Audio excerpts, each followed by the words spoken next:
इस में आने वाले टाइम में बहुत में है, या फिर भगवान सिर्फ इंसान की बनाई हुई एक कल्पना है? यह सवाल हजारों सालों से लोगों के मन में चलता आ रहा है।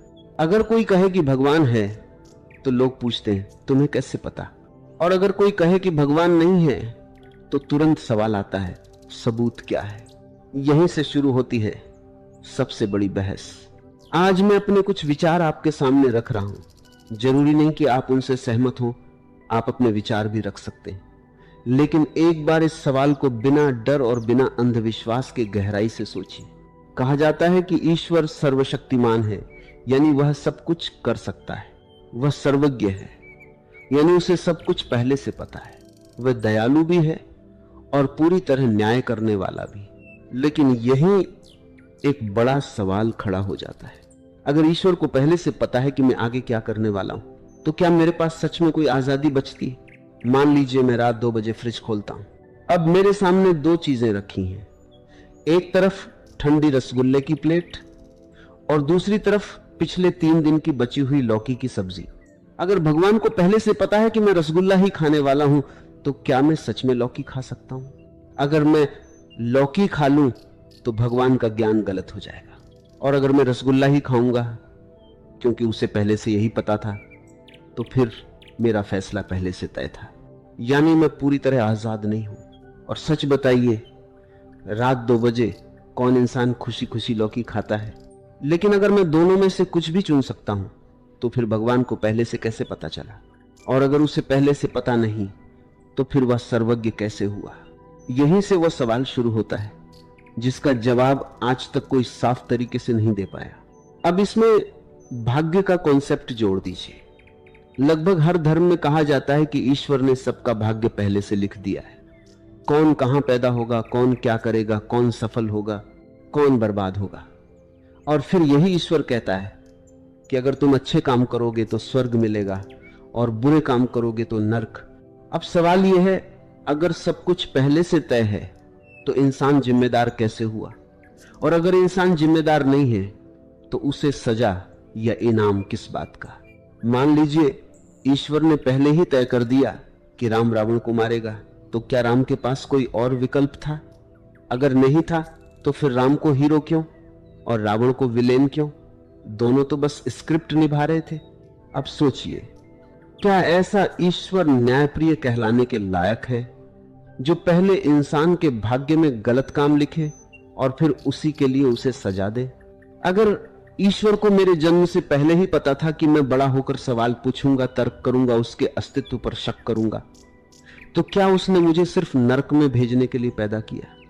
अगर हां, तो यह कैसा न्याय है? और अगर नहीं, तो फिर सजा क्यों? अब एक और बात सोचिए, अगर हम मान लें कि ईश्वर पूरी तरह न्याय करता है, तो इस दुनिया में इंसानी न्याय व्यवस्था की जरूरत ही क्यों पड़ी? हजारों साल से इंसान अदालतें बनाता आ रहा है, कानून बनाता आ रहा है, सिस्टम बनाता आ रहा है। क्यों? क्योंकि उसे ईश्वर के न्याय पर भरोसा नहीं है। अगर भरोसा होता तो अदालतों की क्या जरूरत थी? अगर सच में कोई सर्वशक्तिमान, सर्वज्ञ, न्यायप्रिय ईश्वर होता, तो इस दुनिया में इतना अत्याचार क्यों होता? इतनी हिंसा क्यों होती? इतनी मासूम जानें क्यों जाती? इस धरती पर पत्ता भी भगवान की मर्जी के बिना नहीं हिलता, ऐसा कहा जाता है।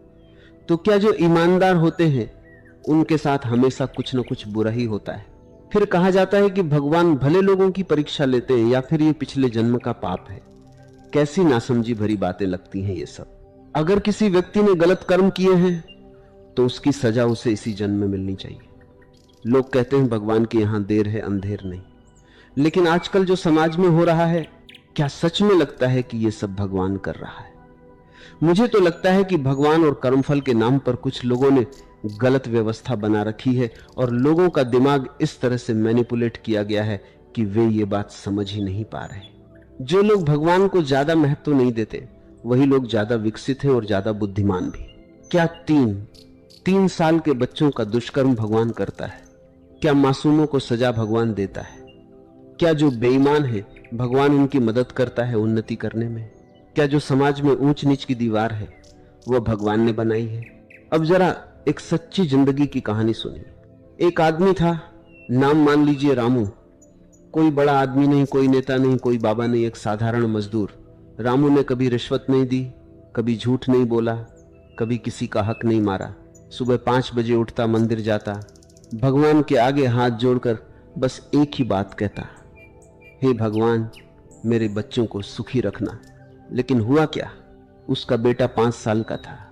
एक दिन स्कूल जाते वक्त ट्रक ने कुचल दिया। ड्राइवर शराबी था, पैसे देकर छूट गया। रामू कोर्ट गया, तारीख पर तारीख मिली, 10 साल केस चला। अंत में फैसला आया, सबूत नहीं है, बेटा मर गया, इंसाफ मर गया। लेकिन भगवान चुप रहा। लोग आए और बोले भगवान की मर्जी थी, पिछले जन्म का कर्म होगा। भगवान ने परीक्षा ली है। कौन सी परीक्षा, किस जुर्म की सजा? 5 साल के बच्चे ने क्या पाप किया था? लोग कहते हैं भगवान भले लोगों की परीक्षा लेते हैं।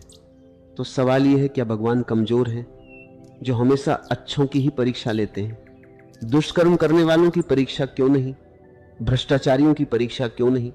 मासूम बच्चों की ही कुर्बानी क्यों? 3 साल की बच्ची के साथ दुष्कर्म हुआ। क्या वह भगवान की योजना थी? क्या वह भी लीला थी? अगर पत्ता भी भगवान की मर्जी से हिलता है तो उस बच्ची के कपड़े किसने उतारे? भगवान के नाम पर एक व्यवस्था खड़ी की गई है जिसमें दुख को कर्म कहा जाता है और अन्याय को परीक्षा, ताकि सवाल कोई न पूछे, ताकि शोषण चलता रहे, ताकि गरीब चुप रहे और अमीर सुरक्षित रहे। जो देश, जो समाज, जो इंसान भगवान पर कम निर्भर है वही ज्यादा विकसित है। क्यों? क्योंकि वहां इंसाफ भगवान नहीं देता, कानून देता है। वहां बलात्कारी को पिछले जन्म से नहीं, इसी जन्म में सजा मिलती है। अगर भगवान सच में होता तो अच्छे आदमी को पूरी जिंदगी रोना नहीं पड़ता। अगर भगवान सच में होता तो मासूमों को कब्र में नहीं जाना पड़ता। शायद सच ये नहीं है कि भगवान नहीं होते, सच ये है कि अगर होते भी हैं तो इस दुनिया में उनका कोई रोल नहीं है। दार्शनिकों ने इसे बहुत साफ शब्दों में कहा है, अगर ईश्वर बुराई को रोकना चाहता है लेकिन रोक नहीं सकता तो वह शक्तिशाली नहीं। अगर रोक सकता है लेकिन रोकता नहीं तो वह दयालु नहीं है। और अगर रोक सकता है और रोकना भी चाहता है तो फिर बुराई है क्यों? कुछ लोग कहते हैं यह सब इंसान की परीक्षा है, लेकिन अगर ईश्वर सर्वज्ञ है तो उसे पहले से पता है कि कौन पास होगा कौन फेल, तो फिर परीक्षा किस लिए? कुछ कहते हैं यह आत्मा के विकास के लिए जरूरी है, तो फिर छोटे बच्चों का विकास किस बात का? 6 साल के बच्चे को कैंसर क्यों? नवजात बच्ची के साथ दरिंदगी क्यों? अगर ईश्वर को यह सब पहले से पता है और फिर भी वह होने देता है तो या तो वह बेहद क्रूर है या फिर वह है ही नहीं। अब कुछ लोग यहां एक नया रास्ता निकालते हैं। वो कहते हैं ईश्वर निर्गुण है, निराकार है, उसने बस दुनिया बनाई और इंसान को उसके हाल पर छोड़ दिया। अब वो इंसानी मामलों में दखल नहीं देता, सबका हिसाब कयामत के दिन होगा।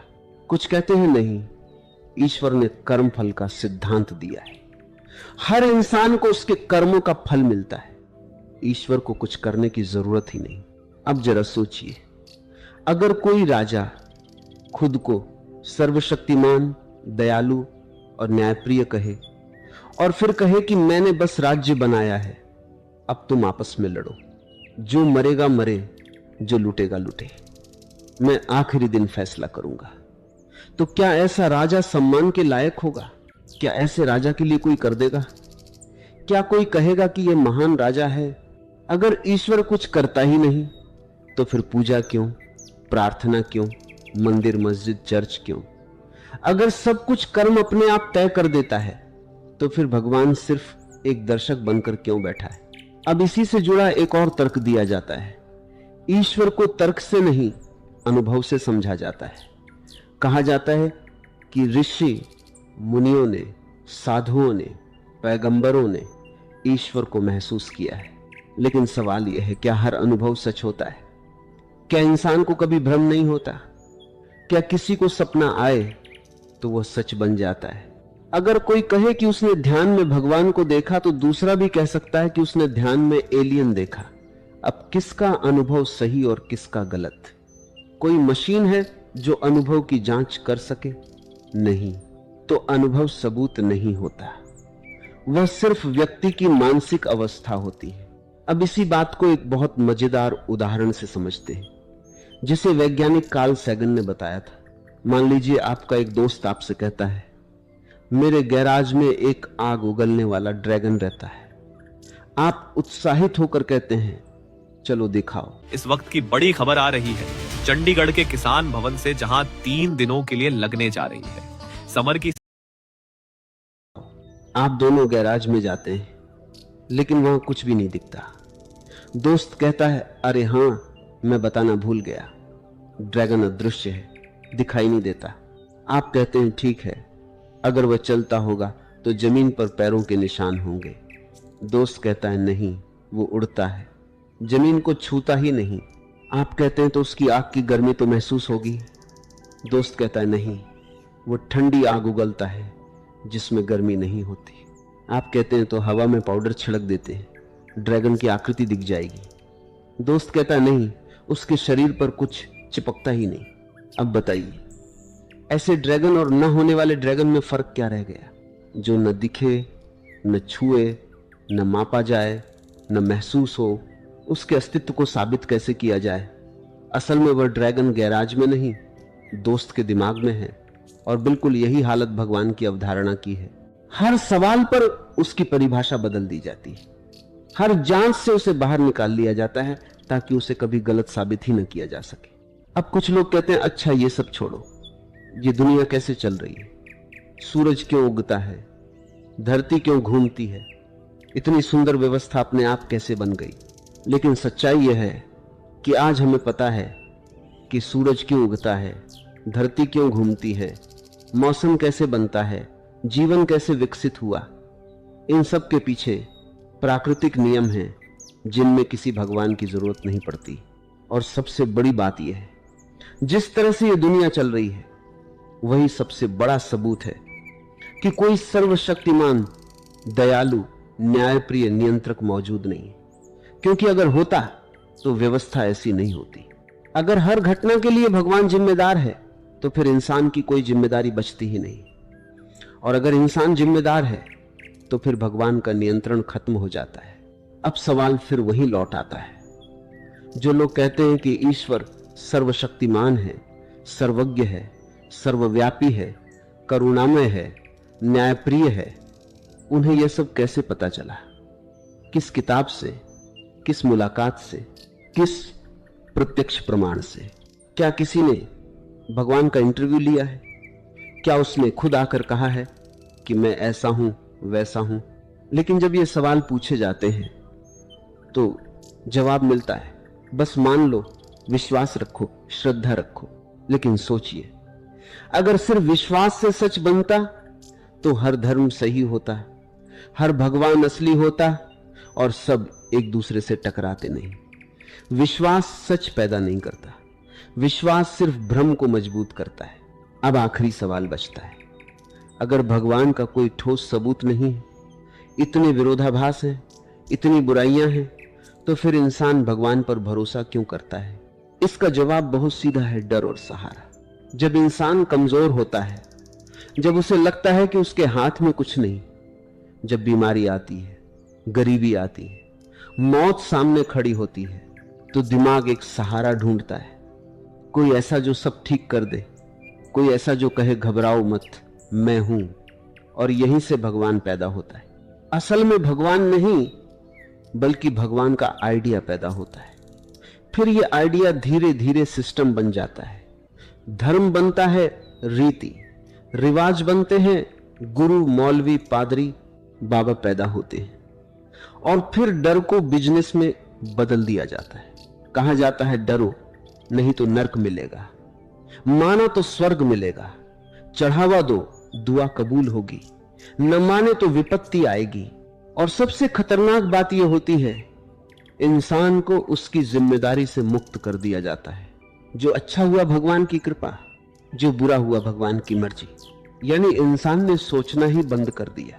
लेकिन सच्चाई यह है, अगर दुनिया में कुछ बदल सकता है तो वह इंसान के कर्म से बदलेगा, किसी आसमानी ताकत से नहीं।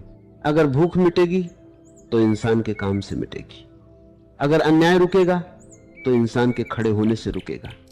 अगर बीमारी का इलाज मिलेगा तो इंसान की खोज से मिलेगा, किसी चमत्कार से नहीं। इतिहास उठाकर देख लीजिए, बिजली भगवान ने नहीं दी, वैक्सीन भगवान ने नहीं बनाई, कानून भगवान ने नहीं बनाए, अधिकार भगवान ने नहीं दिए, ये सब इंसान ने खुद हासिल किए। और जहां जहां इंसान ने भगवान के भरोसे सब छोड़ दिया, वहीं सबसे ज्यादा गरीबी, अंधविश्वास और शोषण हुआ। इसका मतलब यह नहीं कि इंसान को उम्मीद नहीं रखनी चाहिए, उम्मीद बहुत जरूरी है, लेकिन उम्मीद खुद से रखो, एक दूसरे से रखो, किसी अदृश्य ताकत से नहीं। क्योंकि जब तुम कहते हो भगवान सब ठीक कर देगा, तो असल में तुम कह रहे होते हो मैं कुछ नहीं करूंगा, और यही सबसे बड़ा नुकसान है। अब आखिर में फिर वही सवाल, भगवान के न होने का सबूत क्या है? तो जवाब यह है, जिस चीज का कोई प्रत्यक्ष प्रमाण नहीं, जिसकी परिभाषा हर सवाल पर बदल दी जाए, जो हर जांच से बाहर निकाल ली जाए, जिसके गुण आपस में टकराते हो और जिसकी मौजूदगी से दुनिया में कोई फर्क न पड़ता हो, ऐसी चीज को सच मानने की कोई तर्क संगत वजह नहीं बचती। इसलिए सवाल यह नहीं होना चाहिए कि भगवान के न होने का सबूत क्या है, सही सवाल यह होना चाहिए कि भगवान के होने का सबूत क्या है। और जब तक वह सबूत सामने नहीं आता, तब तक सच यही है कि इंसान अपनी किस्मत का खुद जिम्मेदार है, अपने फैसलों का खुद मालिक है और अपने समाज का खुद निर्माता है। डर के सहारे नहीं, समझ के सहारे जियो, श्रद्धा नहीं, तर्क के रास्ते चलो। क्योंकि जब इंसान सोचता है तभी समाज बदलता है, और शायद यही सबसे सच्चा धर्म है। 8